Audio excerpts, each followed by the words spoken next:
Hello everyone, আসসালামু আলাইকুম। Welcome back to my channel Tamanna Rana shorts. কেমন আছো সবাই? আশা করি ভালো আছো। আমিও অনেক অনেক ভালো আছি। তো সকালবেলা ঘুম থেকে ওঠার পর ফ্রেশ হয়ে নাস্তা করে নিয়েছি। তারপর দ্রুত রেডি হয়ে চলে এসেছি ট্রেন স্টেশন। তো রেল স্টেশন আসার পর যেহেতু আমাদের ট্রেনের রাইট টাইম হচ্ছে 12:30, আমরা প্রায় 11:30টার মধ্যে রেল স্টেশন পৌঁছে গিয়েছি, কিন্তু ট্রেন আসার কোনো নামই নেই। বসে থাকতে থাকতে পুরো পাটা ব্যথা হয়ে গেল। কি হয়েছে আজকে জানি না, কোনোভাবেই ট্রেন আসতেছিল না। পরে একটার পরে অনেক পরে ট্রেন আসছিল। তারা খালি দৌড়দৌড়ি করতেছিল। খোলামেলা একটা স্পেস পেয়েছে। এই স্টেশনটা এখনও খোলা হয়নি। আমরা যেহেতু নিমতলা স্টেশন থেকে সমসপুর স্টেশনে যাব, আমার শ্বশুর বাড়ি যাচ্ছি, তো আমরা এই যে ট্রেনে উঠে গিয়েছি। এখন যাচ্ছি হাওয়ার গতিতে। কত সুন্দর ভিউ দেখতেই পাচ্ছ। ছোট ছোট ঘর, একদম ছোট। মুন্সিগঞ্জের এইদিকে ঘরগুলো এত ছোট কেন আমি জানি না, আমি কোথাও এত ছোট ঘর দেখিও নি। এদিকে যতগুলো ঘরই তোমাদের চোখে পড়বে দেখতে পাবে একদম ছোট ছোট ঘর। মনে হয় এক রুমের ঘর আছে কিছু, এরকম জাতীয়। যাই হোক, সুন্দরভাবে উপভোগ করতে করতে চলে যাচ্ছিলাম।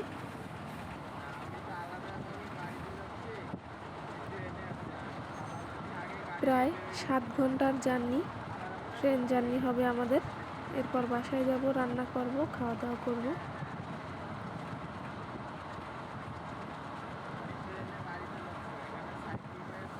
তো এখানে দেখা যাচ্ছে অনেক কাশ ফুল ফুটেছে, যে সাদা সাদা। প্রায় অনেক জায়গায় দেখতে পেলাম কাশ ফুল আর কাশ ফুল।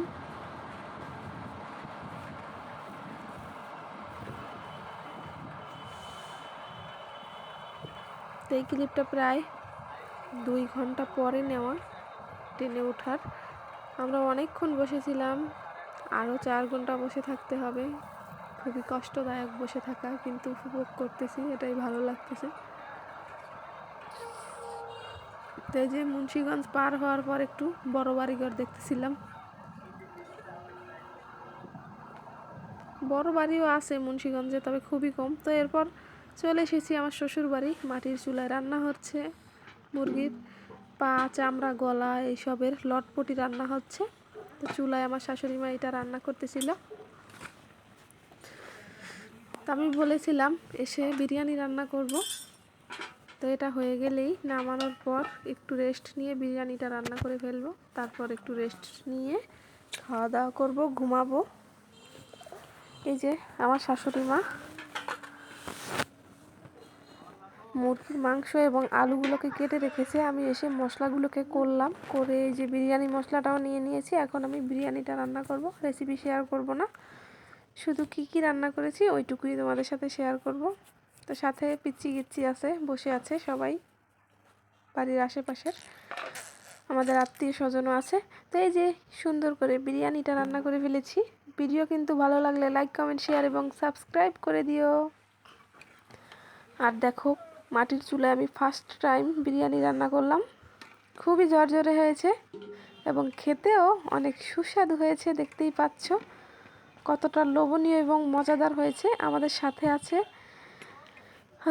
বাড়ির 2 জন রাখা হয়েছে কাজ করার জন্য। তো ওই জন্য বেশি করেই হাঁড়ি ভর্তি করে রান্না করে নিয়েছি। আর এখানে 2 কেজি পরিমাণে মুরগির মাংস ছিল, দিয়ে রান্নাটা করে নিয়েছি। ভিডিও ভালো লাগলে লাইক, কমেন্ট, শেয়ার এবং সাবস্ক্রাইব। আল্লাহ হাফেজ।